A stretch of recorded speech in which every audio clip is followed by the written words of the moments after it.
Hey, what's up? I'm gonna make a video where I discuss my new tattoo and maybe some of my older ones I'll just show you. But I'm gonna vape really quick and then I'll get into it. Actually, I gotta change my vape because this one's completely out of battery.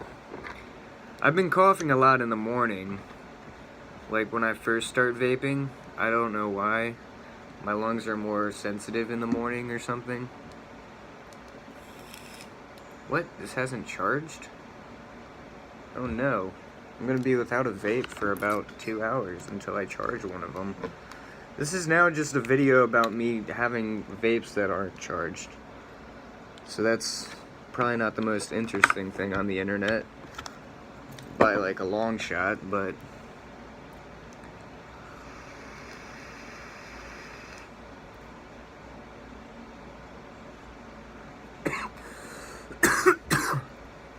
yeah, I don't know. My bronchitis acts up in the morning.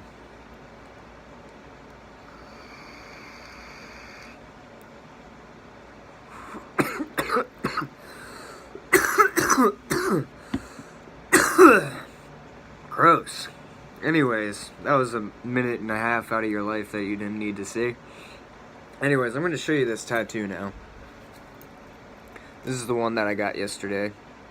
And, it's got a couple of reasons for me getting it.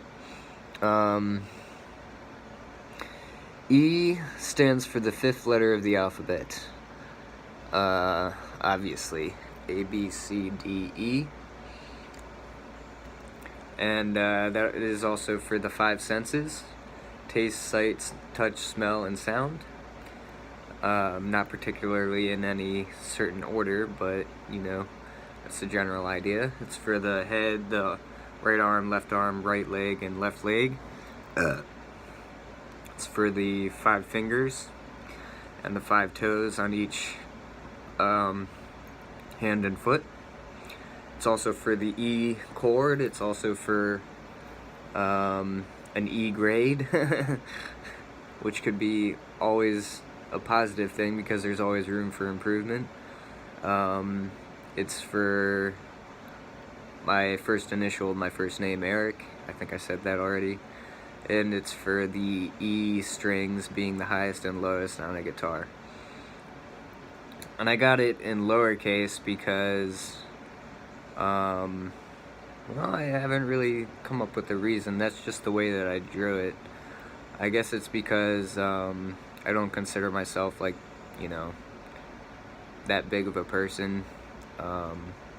I've got a lot of hobbies and interests, but I don't consider myself, like, aggrandized or, like, you know, like, super awesome. I'm just, like, another person, basically. Anyways, I'm gonna go on to discuss some other stuff. Here's the number 47 and the number 74 in the triangles. And they're a mirror of one another, as you can see.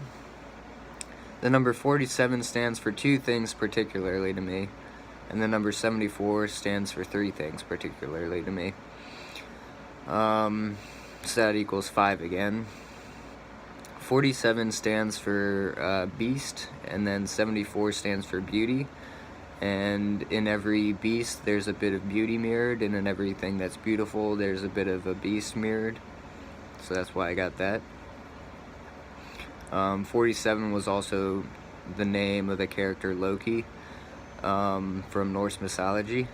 And I played that character as well as Odin and the golden pig, or the golden calf, in 3rd grade. A play that we did in 3rd grade at a Rudolf Steiner school, Waldos school. And so I got that for that. And then 74 stands for Jesus, and it also stands for gematria. And I believe some people find spirituality in religion, as in Jesus, and some people find spirituality in science, as in gematria and the numbers of gematria, even though gematria is also a spiritual and holy kind of mathematics. It's also dealing with science and numerology and numbers. I've got these in triangles, so it's for the Trinity, and there's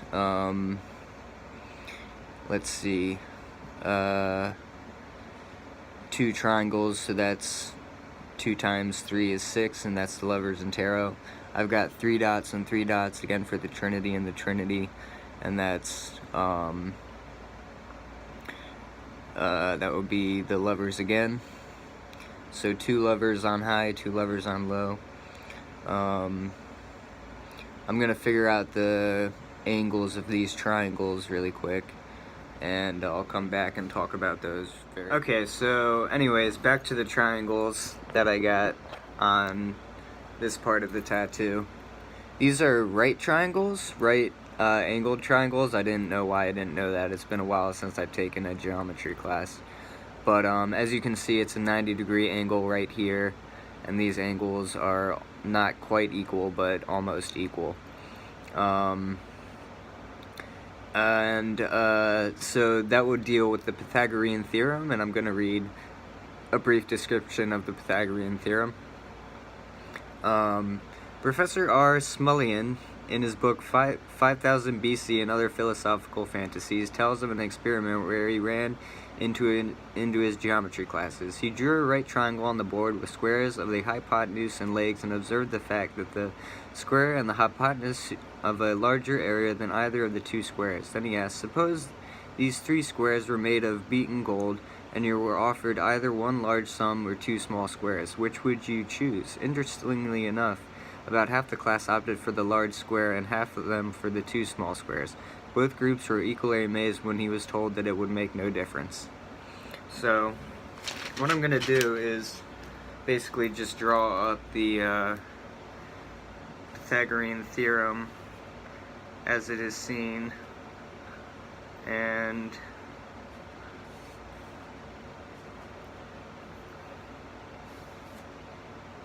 it's kind of going off the page, but you'll get the idea.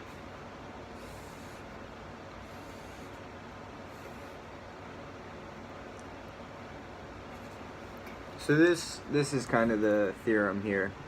If you just look up Pythagorean Theorem, that's what it would come up with. And it's basically the algebraic terms a squared plus b squared equals c squared, where the hypotenuse, while a and b are the legs of the triangle. Where c is the hypotenuse and a and b are the legs of the triangle. And then I've got a proof number 52, which deals with my frustum birthmark, which is actually a frustum.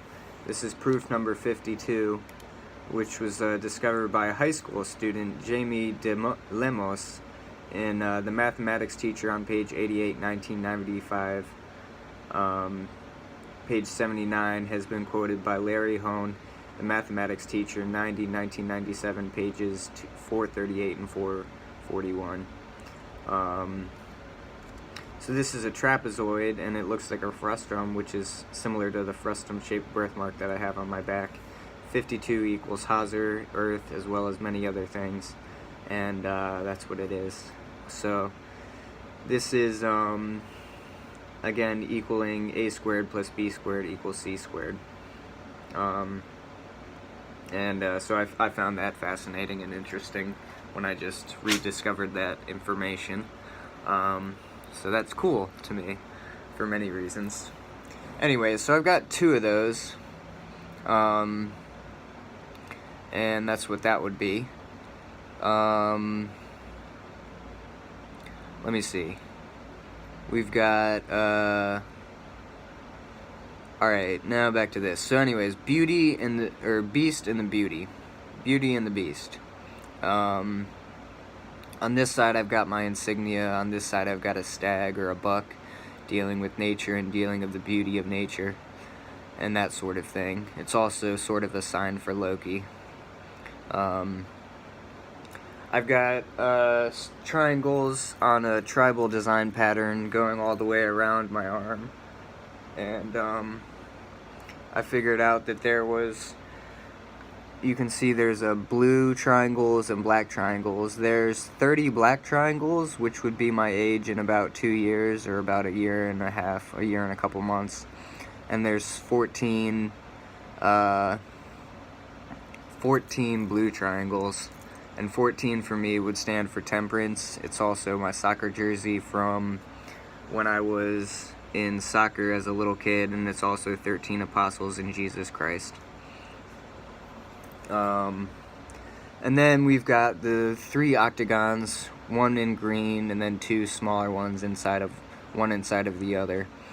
And that those all stand for the Tesseract. And the number of points on a Tesseract is 33. And if you add 33 plus 33 plus 33, you get, I guess, 99. And I don't have 99 problems, but I think this is a great tattoo. And so anyways, yeah, more about the Tesseract. I'm just going to read an article from Wikipedia. This is basically a hypercube. It's a cube inside of a cube, and there's 4 rays which connect with one another inside of this octahedron, or this octagon, and that would stand for the Emperor in the tarot cards, and I believe that stands for Yahweh, Jabalon, and Jehovah, all being God, the trifold Godhead, and three again being for the trifold Godhead, Father, Son, Holy Spirit kind of thing. So anyways, more about the Tesseract. In geometry, the Tesseract is a 4-dimensional analog of a cube. The Tesseract is a cube as a cube is to a square.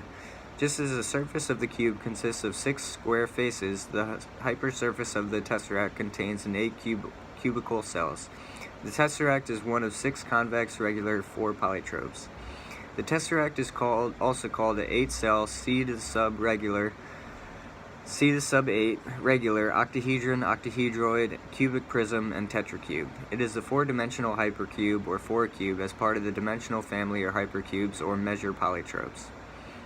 According to the English Oxford Dictionary, the word Tesseract was coined and first used in 1888, and 888 is the Gematria Bible, with 432, 384, and 72 being the numerological values that add up to be 888. So I find that interesting that Tesseract was first termed in 1888 by Charles Howard Hinton in his book The New Era of Thought.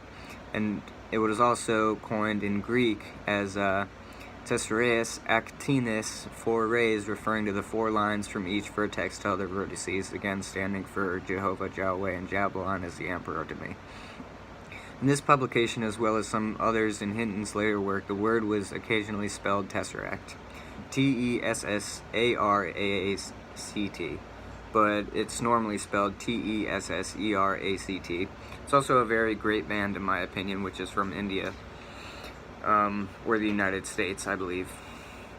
So anyways, that's kind of what my tattoo is right there. I'm proud with it. I think it's pretty badass. It doesn't look like all that special, I guess, but I think the meaning behind it is really what I was going for with that one. I might do some more shading. I might kind of bolden up these lines on this tribal design or something. I might do something else to it, but at this point in time, it's a finished tattoo. And wow, I find that proof 52 for the right triangles and Pythagorean Theorem being the Earth and being Haaser to be another fascinating coincidence for me. And considering I got a Frestum birthmark, I find that awesome too. So anyways, yeah, that's about all I wanted to say for this one. Yeah, that's pretty much what it was. I'll show you the rest of my tattoos really briefly, except for the one on my back, because, you know, that would just be hard for me to take off my shirt. But anyways, there we are. Got my birds for 52, Haaser for 52, the Earth for 52. Got my Mother Mary's name. Got the Gematria Bible tattoo for 384, 432, and 72. Then I've got my rose tattoo and the number 57 for Mary, Yahweh, bless, West, and those type of words. So anyways, peace. I hope everyone's well. I just wanted to explain my new tattoo. I think I did a pretty adequate job, and some of the research came up with interesting results that kind of are symbolic to me and spiritual and, you know, holy, I guess, in some ways. And yeah, so it's a good piece of artwork to me. Anyways, have a good one. Take care. Enjoy the rest of your day.